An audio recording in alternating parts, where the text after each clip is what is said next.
Roman Reigns ने elimination chamber से पहले सैमी ज़ैन को एक वार्निंग इशू करी है। सैमी ज़ैन ब्लड लाइन को लेके इमोशनल हुए। क्या ब्रॉक लेसनर डब्ल्यूडब्ल्यूई लीव करने वाले हैं? और भी बहुत सारी अपडेट्स के बारे में बात करेंगे आज की इस वीडियो में। उम्मीद है आप सभी को पसंद आएगी, तो लाइक करे बिना बिल्कुल भी मत जाइएगा। और हाँ, चैनल पे नए हो तो चैनल को सब्सक्राइब करना बिल्कुल भी मत भूलिएगा। सबसे पहले बात कर लेते हैं एलिमिनेशन चैम्बर में होने वाले दो लेजेंड सुपरस्टार के रिटर्न के बारे में। जैसा कि रिसेंट के रॉ के एपिसोड के मेन इवेंट में हमें बैकी लिंच वर्सेस बैले के बीच एक कैच मैच दिखा था। काफ़ी लंबे टाइम से इन दोनों सुपरस्टार की फ्यूड चल रही है और लगा भी था कि इस कैच के बाद इन दोनों की फ्यूड ओवर हो जाएगी, लेकिन मेन इवेंट में सरप्राइज रिटर्न लीटा ने करा, जो कि डैमेज कंट्रोल के ऊपर आके अटैक करती हैं और बैकी लिंच को हेल्प करती हैं बैले के अगेंस्ट जीतने में। अब इसके बाद इस तरह के रूमर्स निकल कर आ रहे हैं कि डब्ल्यूडब्ल्यूई अभी इनकी फ्यूड ओवर करने के मूड में नहीं है। आने वाले पेपर व्यू एलिमिनेशन चैम्बर में हमें 6 वुमेन टैग टीम मैच देखने को मिल सकता है, जो कि damage control versus Becky Lynch, लीटा और ट्रिस स्ट्रैटस के बीच देखने को मिलेगा। मतलब कि लीटा तो वापसी कर चुकी हैं और अगर डब्ल्यूडब्ल्यूई इस मैच को प्लान करती है तो ट्रिस स्ट्रैटस भी हमें डब्ल्यूडब्ल्यूई में जल्दी रिटर्न करती हुई दिखाई दे सकती हैं। रीज़न जो मुझे लग रहा है वो ये है क्योंकि एलिमिनेशन चैम्बर कनाडा में होने वाला है और डब्ल्यूडब्ल्यूई का फोकस कनाडा के कुछ सुपरस्टार को ला के पेपर व्यू को हिट कराने में है। तो इसी वजह से लीटा दिखाई दी है और इसी वजह से उम्मीद है कि ट्रिस स्ट्रैटस भी आके बैकी लिंच को ज्वाइन कर सकती है अगेंस्ट डैमेज कंट्रोल। अब बात कर लेते हैं एजे स्टाइल और गुड ब्रदर्स यानी कि गैलोज और एंडरसन के बारे में।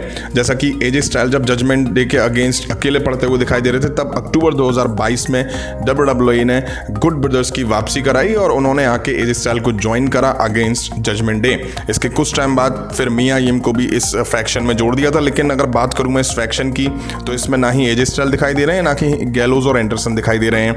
अब एजे स्टाइल का तो डब्ल्यूडब्ल्यूई ने एंकल इंजरी दिखाया है, इस वजह से वो शायद बाहर चल रहे हैं। बट बात कर लेते हैं गैलोज और एंडरसन के बारे में। गैलोज और एंडरसन ने डब्ल्यूडब्ल्यूई के साथ जो कॉन्ट्रैक्ट या यूं कहूं डील साइन करी है, उसमें एक क्लॉज है। उसमें कहा यह गया है कि अगर आप हमें यूज नहीं करते हैं तो हम फिर दिखाई नहीं देंगे। इससे ये बात क्लियर है कि अगर गुड ब्रदर्स को लेकर के डब्ल्यूडब्ल्यूई के पास कोई प्लान्स नहीं है तो वो डब्ल्यूडब्ल्यूई में नहीं दिखेंगे और आराम से घर पे या कहीं रेस्ट करेंगे अपनी फैमिली के साथ। और यही सीन निकल कर आ रहा है। गुड ब्रदर्स का एक भी सुपरस्टार यानी कि गैलोज और एंडरसन रॉयल रंबल में भी दिखाई नहीं दिए थे।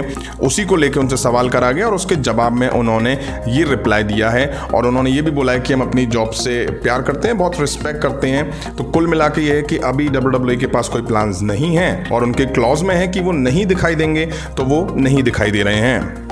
अब बात कर लेते हैं बीस्ट ब्रॉक लेसनर के बारे में। ब्रॉक लेसनर को लेकर के एक शॉकिंग अपडेट निकल कर आ रही है, जो कि उनके कॉन्ट्रैक्ट से जुड़ी हुई है। जैसा कि रिसेंट के रॉक के एपिसोड में ब्रॉक लेसनर ने आके बॉबी लैशले को एलिमिनेशन चैम्बर के लिए चैलेंज करा मैच के लिए। बॉबी लैशले ने उसको मान भी लिया और ब्रॉक लेसनर ने बॉबी लैशले पर F5 से अटैक भी करा था। अब ब्रॉक लेसनर के कॉन्ट्रैक्ट को लेकर इस तरह की अपडेट आ रही है कि उनका कॉन्ट्रैक्ट अप्रैल के मिड में यानी कि आने वाले अप्रैल 2023 के मिड में एंड होने वाला है। और बताया जा रहा है कि यही रीजन है कि डब्ल्यूडब्ल्यूई ने ब्रॉक लेसनर वर्सेस बॉबी लैशले के बीच एलिमिनेशन चैम्बर में मैच कराने का फैसला लिया है, क्योंकि अभी चीजें क्लियर नहीं है कि ब्रॉक लेसनर का रेसलमेनिया में मैच होगा भी या नहीं, क्योंकि वो अभी भी कॉन्ट्रैक्ट को लेकर के बातचीत में चल रहे हैं। कन्वर्सेशन अभी डब्ल्यूडब्ल्यूई और ब्रॉक लेसनर के बीच चल रही है, लेकिन अभी तक उन्होंने न्यू कॉन्ट्रैक्ट को लेकर अपने पत्ते नहीं खोले हैं। तो ये माना जा रहा है कि हो सकता है कि रेसलमेनिया 39 तक या उसके बाद भी ब्रॉक लेसनर नया कॉन्ट्रैक्ट साइन ना करें। अब वैसे भी देखा जाए तो ब्रॉक लेसनर को लेकर डब्ल्यूडब्ल्यूई में कुछ बचा नहीं है। डब्ल्यूडब्ल्यूई रोमन रेंज के साथ मल्टीपल मैचेस दिखा चुकी है। बॉबी लैशले वर्सेस ब्रॉक लेसनर के बीच एक डब्ल्यूडब्ल्यूई में एक टाइम था, वो ड्रीम मैच था। अब WWE back to back Brock Lesnar और बॉबी लैशले की फ्यूड दिखाई जा रही है, उनमें मैचेस दिखाई जा रही है। ब्रॉक लेसनर काफी कुछ डब्ल्यूडब्ल्यूई में अचीव कर चुके हैं। अब देखना ये होगा कि ब्रॉक लेसनर अगर न्यू कॉन्ट्रैक्ट साइन करते हैं तो उनके नए कॉन्ट्रैक्ट में क्या क्या क्लॉज वो ऐड करवाते हैं। अब बात कर लेते हैं सैमी ज़ैन के बारे में, जो कि ब्लड लाइन को लेकर के थोड़ा इमोशनल होते हुए दिखाई दिए हैं। जैसे कि रॉयल रंबल के मेन इवेंट के बाद रोमन रेंज पर सैमी ज़ैन ने अटैक करा था और ये ऑफिशियल हो गया था कि सैमी ज़ैन अब ब्लड लाइन का पार्ट नहीं रहेंगे। उसके बाद हमें स्मैकडाउन के एपिसोड में दोनों सुपरस्टार के बीच तगड़ा ब्रॉल भी देखने को मिला था। अभी रिसेंट में सैमी ज़ैन ने अपने ऑफिशियल ट्विटर अकाउंट से एक फोटो पोस्ट करी, जो कि एक टॉवल की है। उस पर लिखा हुआ है हाउ ऊसी आर वी फीलिंग टुडे। इसके बाद उन्होंने कैप्शन में ये भी मेंशन करा है कि मैं अपने घर मॉन्ट्रियल गया और मुझे मेरे बाथरूम में ये टॉवल मिली और जिस पे ये सब लिखा हुआ है, और फिर उन्होंने उसके आगे लिखा सिंपलर टाइम और उसके आगे एक हर्ट बना हुआ है, ब्रोकन हर्ट। और उसके बाद एक तरह से वो मतलब सैड दिखाई दिए, इमोशनल दिखाई दिए ब्लड लाइन को लेकर के। उन्होंने कहा कि ब्लड लाइन में जब मैं था तो कितना सिंपल टाइम था, बहुत बेहतरीन टाइम था, लेकिन अब वो ब्लड लाइन का पार्ट नहीं रहे हैं। अब बात कर लेते हैं रोमन रेंज और सैमी ज़ेन के बारे में। जैसा कि रिसेंट में ब्लड लाइन के बीच जो कुछ हुआ, उसके बाद WWE ने आने वाले एलिमिनेशन चैम्बर पेपर व्यू के लिए, जो कि सैमी ज़ेन के होम टाउन मॉन्ट्रियल कनाडा में होने वाला है, WWE ने उसके लिए Roman Reigns versus Sami Zayn के बीच अनडिस्प्यूटेड WWE यूनिवर्सल चैंपियनशिप के लिए मैच अनाउंस कर दिया है।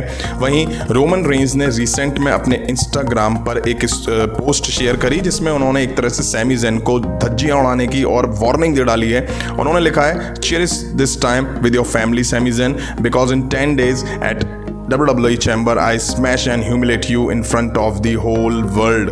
मतलब कि उन्होंने बोला है कि 10 दिन बचे हैं एलिमिनेशन चैम्बर में, अपनी फैमिली के साथ जितनी खुशियां मनानी है मना लो, अपने फ्रेंड्स वगैरह के साथ, क्योंकि आने वाले 10 दिन के बाद मैं तुम्हें बुरी तरह से डिस्ट्रॉय कर दूंगा और तुम्हें अपमान करूंगा होल वर्ल्ड के सामने, तुम्हारी फैमिली के सामने।